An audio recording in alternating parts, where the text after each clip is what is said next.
Right. So I'm joined with Ben Dell. He is a serial entrepreneur, but most relevantly for this discussion, uh, he works in technology and he is a dad. So Ben has very kindly agreed to join us for about 30 minutes or so, yeah, just really keen to understand how you view technology with your family, bearing in mind that you also work in the industry as well. So first, just to uh, help us understand your own story, can you just tell us a bit more about your background and also your family makeup? Sure. Yeah. Well, Robert, pleasure to be on. Thanks very much for having me join you today. So yeah, my background is very much heavily entrenched in tech. I came out of university studying computer science and worked for a solid 2 years for someone else before going into business myself. And pretty much for the majority of that, I ran a web agency here in the UK. We were building tech for our customers essentially.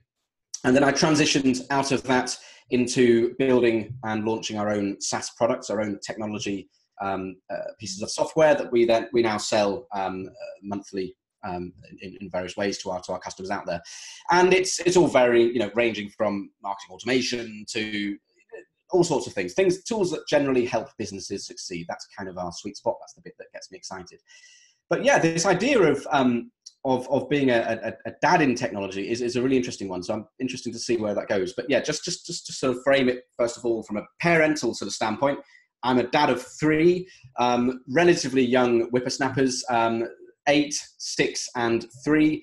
So it's really interesting that topics around technology related to kids, something that actually I'm only just starting to think about. And issues that I didn't think I would be thinking about when we first embarked on parenthood. It's really interesting. They don't rear their head as issues until your kids get to a certain age. So what are some examples of those, especially the stuff that you didn't think wasn't even on your radar?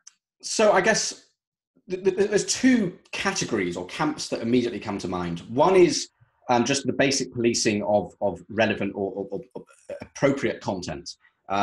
Something I certainly wasn't expecting. My 6-year-old boy, he's massively into Minecraft, and he's watching these YouTube videos day in, day out, watching people talk about their Minecraft, walking through different scenes and levels and all that sort of stuff. And so he's getting more inquisitive. He's very comfortable doing that. He's a very, he pretty much just watches that sort of stuff, but there's a search bar in YouTube. And so every now and again, he's learning something at school. And so he'll go, I'm going to just type in, I think the other day it was dying, because they were talking about it in biology or something. And they were just he was interested.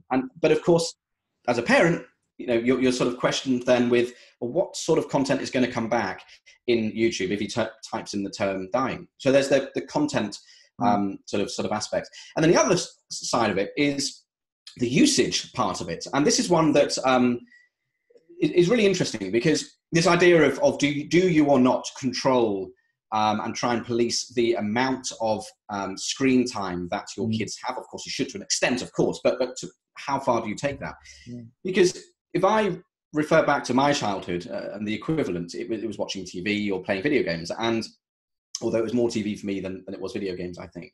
And my parents were sort of very traditionalist in that sort of sense, and they would try and contain how much TV time I would watch. And I understand that, because they were coming from a generation where TV only just came out actually in their lives and in their sort of childhood. And video games for them were completely alien, and videos were new technology and all this sort of stuff. Mm-hmm. So I understand that, and I found myself in the early days automatically reverting to that kind of sort of viewpoint, and I had to catch myself, because I was just constantly reminded that, hang on, I as a parent, I'm walking around the house or sitting on the down on the sofa with my phone, because I am in technology. My business is centered around technology. And even if it wasn't, our lives are generally centered around technology, whether it's emailing, texting your dad, with your friends. It's all done typically for me, through a mobile device. And so it just felt very, very hypocritical to then be kind of trying to control what they do with tech, when really I'm trying to embrace it within my lives. in my life as much as I can, because it's such an empowering thing. So that's an interesting balance to juggle, I think. So did you and your wife kind of consciously decide whether or not to allow your children to have screen time after a certain age? There are some parents that think, whether or not they like technology or not, they might not think it's healthy or whatever, that they want the child to learn to play with toys until the age of 3. And so they won't be given an iPad. They won't be able to watch Netflix or whatever. And then on the flip side, there are parents that are, the iPad is like a godsend. It's like, please just take it and then so that I can have some peace. What was the discussion like in your household? Maybe especially at the beginning, and how has that changed? Well, I think for any parents out there with more than one kid, you will very much realize that there's one set of rules for the first kid, and those completely go out the window when you have your second and third, and beyond if you have that many. So yes, with our first kid, which is a more pertinent sort of point there, we did sort of have an initial discussion that, okay, first of all, we weren't even thinking about the idea of buying them iPads or anything. That just didn't enter our minds, let alone a discussion. It was more around TV time and right. Would we want to be parents who would plonk them in front of a TV? And we sort of said, no, of course not. I had an iPad at the time, and so I was actually very early on reading them stories. There's some wonderful interactive stories and little games available for them. But they were more sort of delivered through us as a parent, I suppose. And that's kind of all it was. And that's what we discussed. When we had our second and then later on our third kid, it was very, very evident very, very early on that applying the same rules was going to be impossible, or just so much of an impossibility that it wouldn't be worth expending effort on it. And then you learn to just embrace it a little bit. But it's less of I think it's all about balance. I think that's the key thing. It's less about using it as a tool to shut them up, but more as a way of letting them just explore what's out there and have fun and relax. We forget in these busy lives that we have how important it is to have a bit of me time, not just as parents but as kids. And one thing that my oldest daughter, she loves reading, and that's a great way for her to chill out. But she also likes to just chill out by watching Netflix and or play Minecraft, which she's actually been getting into as a result of my boy. And that's just as valid. Having them, we've got a busy house.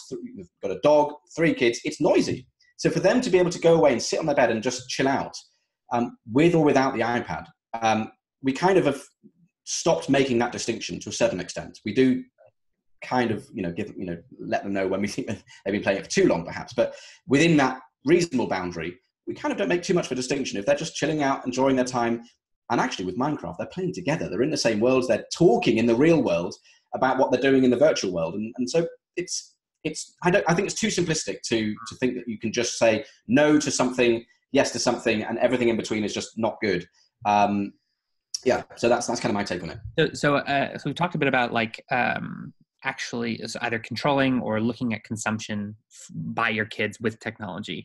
There's, I guess, 2 other kind of areas that I'd like your thoughts on. One is children interacting with other children or interacting with the outside world, which I think is a different issue. And I'd love to hear what your thoughts are about that. But I guess before we get to that, it's about one question is about your relationship with the technology around your children. Like, there are some parents that really love the idea of, monitoring their kids or measuring them or using,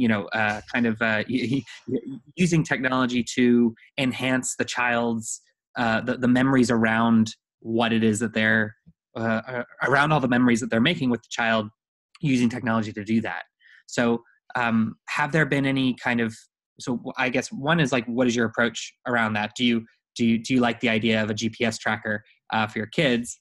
But I guess 2 is what are some examples of technology that has enhanced your relationship with your children, or maybe your relationship with your parents or family members in a way that you weren't kind of expecting?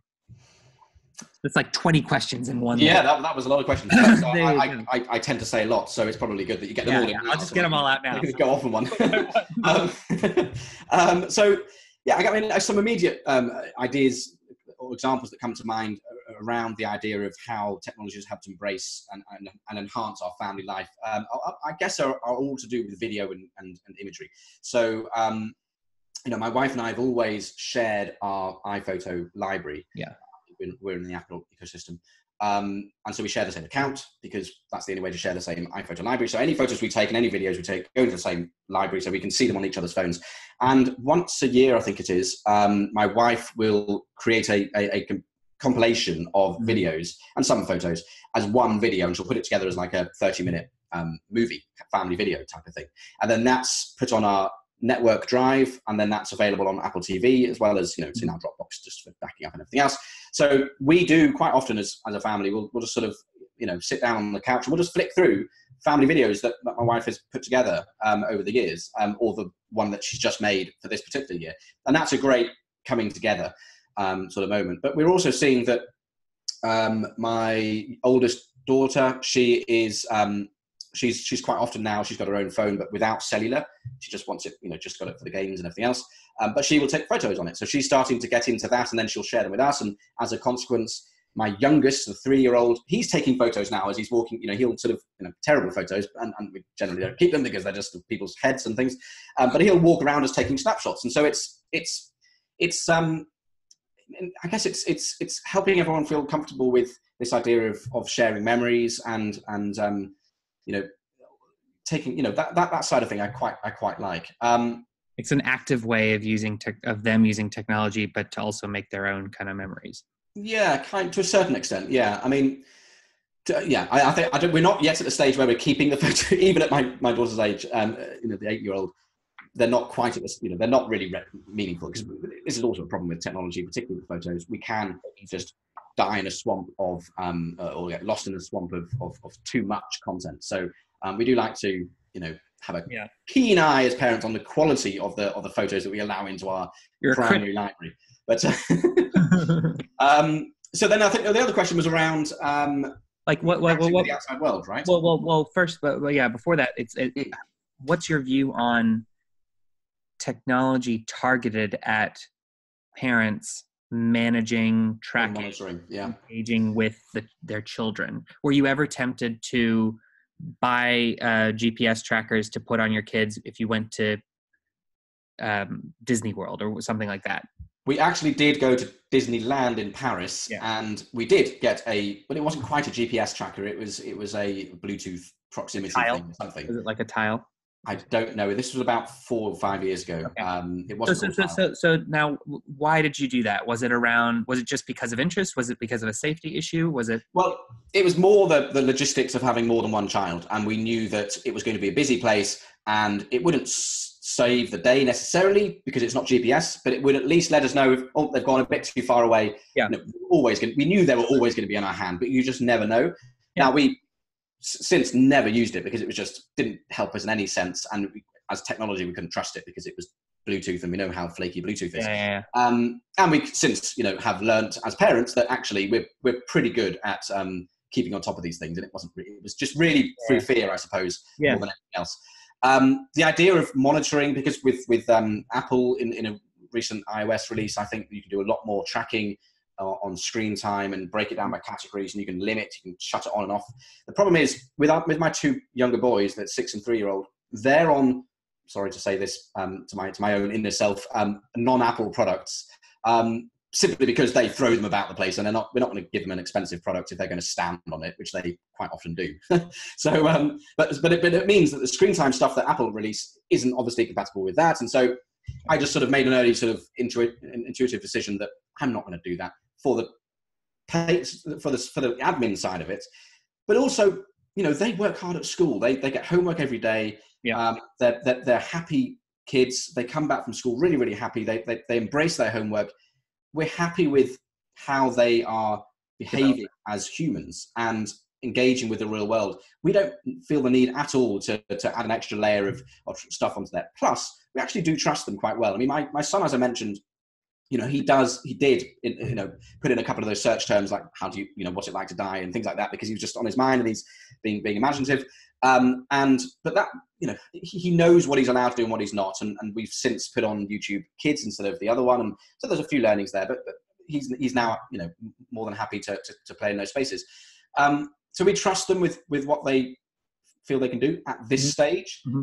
One thing we've made very clear, which is a segue into, I think the next question you had, is that we, again, for now, it's based on trust, but we've said, look, you are not allowed to chat with anyone unless it's an offline real friend that we know, and you happen to be, playing a private, Minecraft game with them or something like that. So we've disabled it, but they may find a way to do it. But for now, we're trusting that they know that that's just out of bounds. They're not allowed to chat with anyone, as nice as they might seem to be, and that's pretty much the only hard and fast rule that we have at this stage. But I suspect, as with anything, and generally within parenthood, rules adapt and change with each year that goes by as they get older, as they get into different things.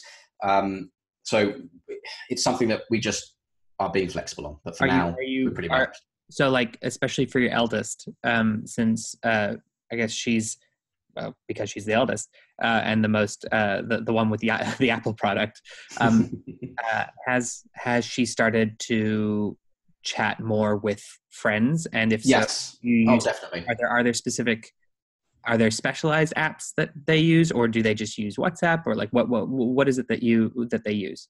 So they use she uses not WhatsApp, iMessage, because it's tied to her iCloud account, and email, because again it's an iCloud email that we've set up for her because she's on the family sharing, so just easy. Had you looked at any kind of kids focused messengers like Facebook Messenger for kids or any of those kind of stuff? No, mostly because we found when she comes back from school, say, oh, can I start chatting with so-and-so, and we'll obviously know it's a good friend of hers, and we'll know it's safe.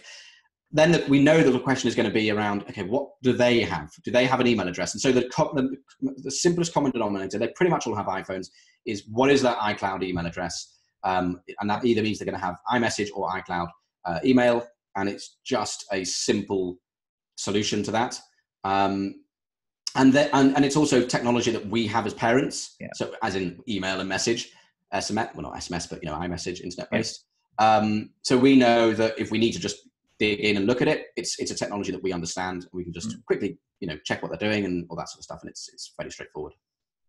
Yep. Okay. So, are you ever tempted to look at more kind of kid-based tools? Like, do you ever fall down a rabbit hole in terms of, wow, this would be really cool to set everybody up in this way, and then because it would solve X, Y, and Z. Some people have Slack teams for their families, or IFTTT powered things, so that when your kid is leaving school and you get a little notification. Like, do you ever fall into those kind of rabbit holes? Like, not for that side of things yet. We haven't hit any pain points yet, but I suspect it will start happening as they get. So at the moment, it's only my daughter who is talking to the outside world and to her friends. And that's easy to manage at this stage because there's just one or two of them. She's not yet thinking about how does she talk with her extended family or anything else. It's just she can talk to me and her mum via the same platforms because we're on those. And so it's the simplest way for us just to get them for her to be able to talk to us, but also to her friends. And we just haven't come across those pain points yet. But I suspect as she gets older and she wants to start talking to a wider family, and of course, when we start getting child number 2 or child number 3 starting to do those things as well, we may start looking at how do we manage that bit better. But I can't comment on that because we haven't exactly pain points yet too much. Yeah, but I guess maybe not necessarily looking at it from a parent perspective, like for the child communicating, but you as a technology driven dad, like, has there been anything out there that you've thought, maybe not because of a pain, maybe just because it sounds cool, that you've seen that you're, I don't know, interested in exploring or tempted to explore?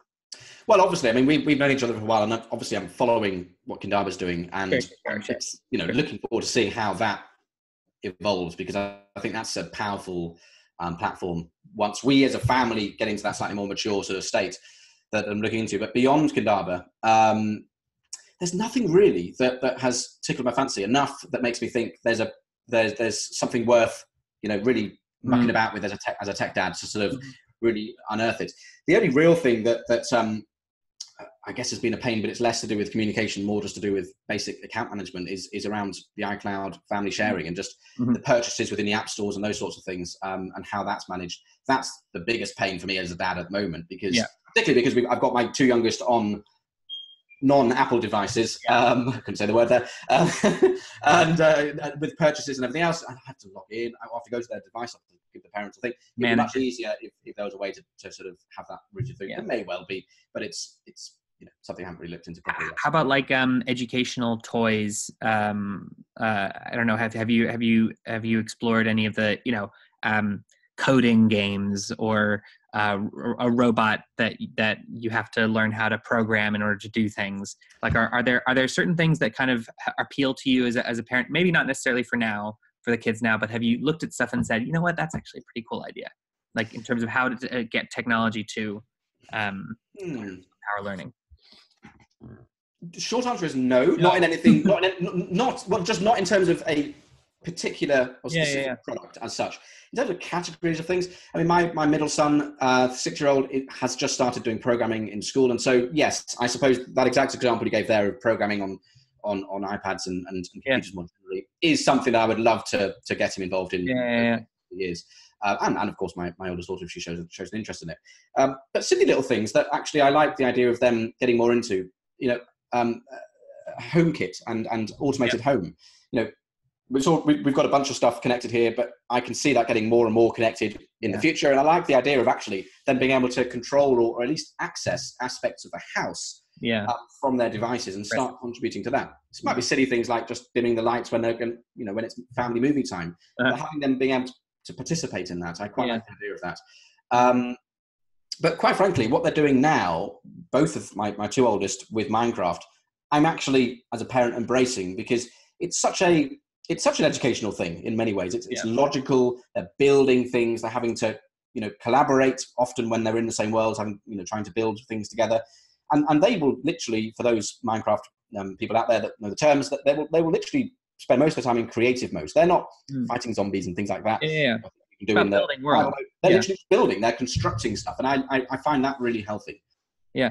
Are any things that they engage with technology that you're really surprised about, just in terms of like that they would find that interesting, or that they spend so much time on that, or conversely things that you think you as a kid would have been all over that they have no interest in? Good question. Yeah. Well, I guess in many ways it's no surprise that the majority of their time is. Well, actually, no. I was going to say video, but it is actually. It's less of a surprise now because I'm used to it. But I suppose, but it was a surprise initially how much my son watches YouTube. Everything is on there. Yeah. He rarely watches Netflix. Every now and again, but really, it's YouTube. That's his go-to place. Yeah. He doesn't know anything else exists, and in all of their cases, just from a TV sort of delivery standpoint, they don't know. They know what a TV is, but they don't know what a TV channel is, and they have no perception of that, which is, I think, the most interesting trend, really, to channel surfing. Yeah. In terms of what I would have loved them to have played with, or what I would have seen myself doing. Surprised that they're not interested in. No, I don't think so. I mean, they're into games, they're into video, and that's probably what I would have been into as well as a kid. Yeah, no, I think they're pretty much, meeting the grade of a typical kid, I think. Not surprising me too much there. Well, cool. Okay. Boring answer, but yeah, they're doing. No. That's it's just interesting to see, So, I mean, we're kind of nearing the end of the time, and just wanted to thank you for taking part. But are there any kind of things that you're really looking forward to on the horizon, and maybe things that maybe concern you about just the trends in technology that you will be looking out for as not only as a dad, but as someone who works in tech? Yeah, I mean, this is an interesting one, because Right. As I said, it's a moving target as a parent. It's an evolving set of rules and environments that you're having to sort of negotiate and manage. Where we are now, it's completely safe. And we've got pretty much, as I mentioned before, one ground rule, which is around the not chatting Yeah. aspect. And it's just safe. It's simple. It's iMessage, it's email. It's like no worries, like simple. We can trust them and they're getting on with it. But I do worry when they get to this, to sort of, early teens and perhaps just preteens, depending on the sex. I think maybe in my daughter's sort of sense, maybe a little bit earlier for her, perhaps. Yeah. The idea of social networks, and that does worry me quite a lot, actually. And I don't know what the outcome will be, but I do feel we would very meaningfully hesitate over just giving them access to Facebook. And arguably Twitter as well, although probably that's not something they would get into immediately. Things like that. For the way it is today, it's not really an environment I would want them to be in. Yeah. At their formative sort of age. When they're 18 plus, that's fine. They can make their own decisions. They've already built that strength within them to deal with all the different things that could happen on there. It could be solved, I don't know, around some ground rules around you're only allowed to accept friend requests from people that we accept, allow you to do that from, and maybe there are ways to clamp down the privacy. I don't know, but that does worry me because it is a potential minefield that we need to be very careful of there. Mm-hmm. And anything that you're looking forward to, like any kind of changes, maybe more home stuff. Like, is there any kind of technological things on the horizon that you've been kind of reading about that it would be really cool to see either develop in the family space or for your kids? Just that connectivity. I think HomeKit and then moving into the car. I don't have a Tesla, but the idea of all that incredible connectivity and iPad sort of interface and everything else. I actually do love, and I'm hoping to get a new iPad at some point, maybe in the next year, just, because I've for ages we've had a mini, which I quickly realized I had to give to my daughter, and I've no longer been able to use that. But as a consequence, we haven't bought an iPad new for a few years. I love the idea of, because my oldest girl is very artistic. She loves drawing, of being able to have her embrace that digital drawing pad, that canvas. I love that idea, and seeing how the idea of the pencil and the Apple Pencil and that more intuitive sort of interface through the larger iPad can really help embrace her creativity. I think that's a great tool, and just that notion of creativity, whether it's in an artistic sense, drawing, whatever it might be for my daughter, or whether it's more from a constructive, practical, logical sense, pragmatic or engineering sort of sense from my son's sort of standpoint. That idea of creativity and having really great machines like iPads and desktops, being able to enable them to explore that interest, I find really, really captivating. I think, if I just reflect back to my days as a child, we had a BBC Basic. I mean, that's, I have no hair. I've got a bit of age on me, not massive, but a bit. But that's my childhood. I mean, it was BBC Basic. And then from there, it was the Commodore 64 and everything else. And it was cool at the time, but when you reflect back, it was very, very restrictive. And I love the idea that they can really, truly start to embrace that interest, that passion, and that creativity more broadly as they get older and start using these bits of kit to help them do that. Cool. Well, I think we should leave it there on that note. And I just as a personal point, I think it's really funny that you're thinking about the car and you're thinking about how your kids are even going to be driving a car in a few years. I didn't say they'd be driving it. I just said there'll be some connectivity. Yeah. They might call the car, beckon the car from their iPad, and. Okay. Well, thanks so much for giving up all your time, and thanks so much for your insight. Hey, pleasure. Cheers, Rob. Cheers.